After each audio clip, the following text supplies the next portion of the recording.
Correction d'activité 1, la chimie verte. Alors un premier document qui présente les avantages et les inconvénients de la chimie, mais c'est vrai qu'il faut savoir que la chimie c'est d'abord aussi, et c'est aussi un progrès, on va dire, de la société, parce qu'on a pu synthétiser des molécules avec des effets thérapeutiques, qu'on a pu imaginer des matériaux un petit peu nouveaux, protecteurs, qu'il y a par exemple dans le domaine de le traitement des eaux, il y a beaucoup de chimie. Donc beaucoup d'avantages. On verra aussi qu'il y a quelques inconvénients et qui ne sont pas négligeables. Donc ensuite, deuxième document, pardon, et ben on a essayé de finalement transformer la chimie en lui demandant d'être un peu plus verte. Donc là, il y a deux Américains qui ont essayé de faire un classement de certains critères qu'on va retrouver dans cette activité. Alors, première chose, point positif et point négatif, donc vous trouverez la correction pour cette première question, pas de difficulté. Voilà, les points positifs, c'est un peu les domaines d'application de la chimie. Et dans les points négatifs, vous avez des accidents industriels, vous avez des pollutions. Ça, c'est un vrai problème et c'est souvent pas très bien réglé. Et donc des rejets ponctuels et permanents de ces polluants dans l'atmosphère. Deuxième partie, donc deuxième question, pardon.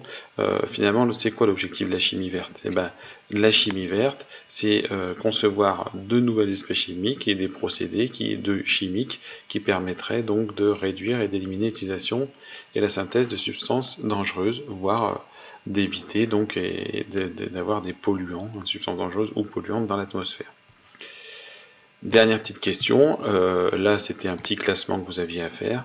Parmi les critères qui étaient cités dans le document 2, lesquels correspondaient à la chimie moins dangereuse, à la chimie moins polluante, à la chimie qui consomme moins d'énergie, à une chimie plus sûre, ben vous aviez qu'à piocher les infos. Alors, dans la correction, c'est même pas complet, hein, parce que finalement, la chimie moins dangereuse, par exemple le critère 5 qui est ici sur l'utilisation des solvants, on aurait pu retrouver ici aussi dans le A.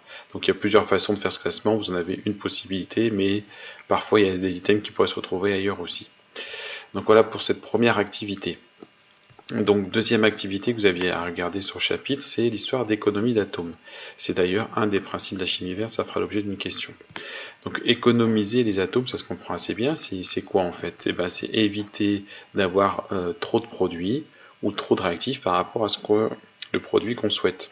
Donc je peux très bien évaluer une utilisation atomique ou une économie d'atomes à partir de cette définition, d'accord? Je voudrais moi le maximum de produits souhaités, c'est-à-dire le maximum de numérateurs, par rapport au minimum de dénominateurs. Soit j'ai le moins de produits possible et j'ai que celui que je veux, soit j'ai aussi une deuxième façon de voir les choses, c'est que j'ai le moins de réactifs possible, j'en mets le moins possible pour avoir le plus de produits.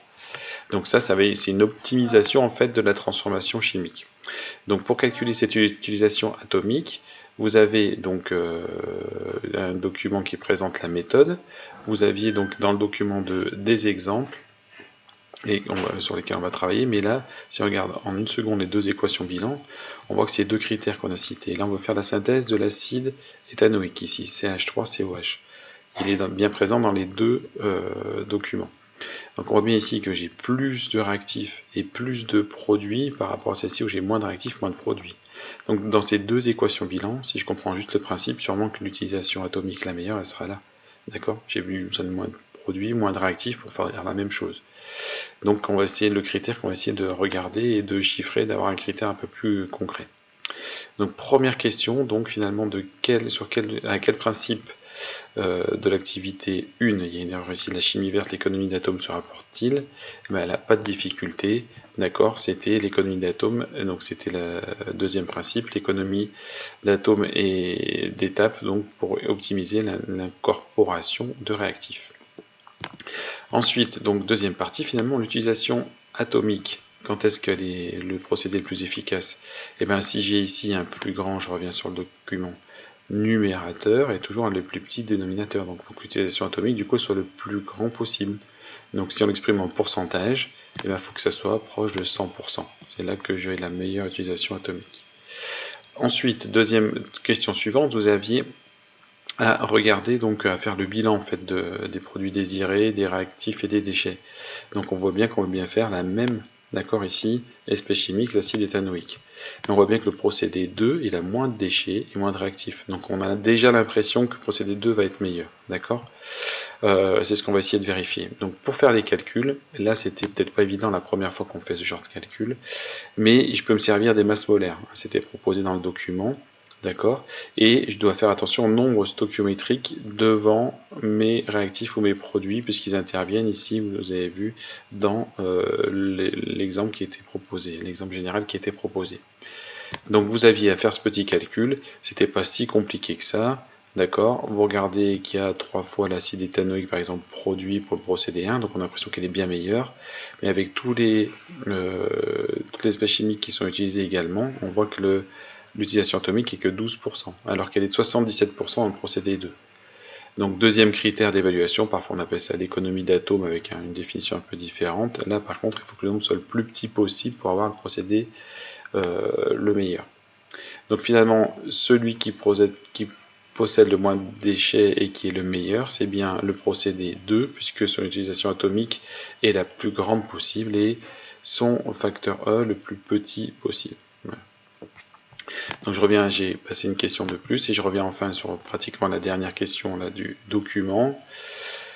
Les deux dernières questions, bon là je vais pas les corriger spécialement, mais quel est le procédé le plus vert? Donc on l'a fait, vous irez rechercher des informations dans les documents et deux autres principes de la chimie verte de l'activité 1, il y a encore une erreur ici, hein, l'activité 1, qui sont respectés par la réaction 2 et non par la réaction 1 justifiée.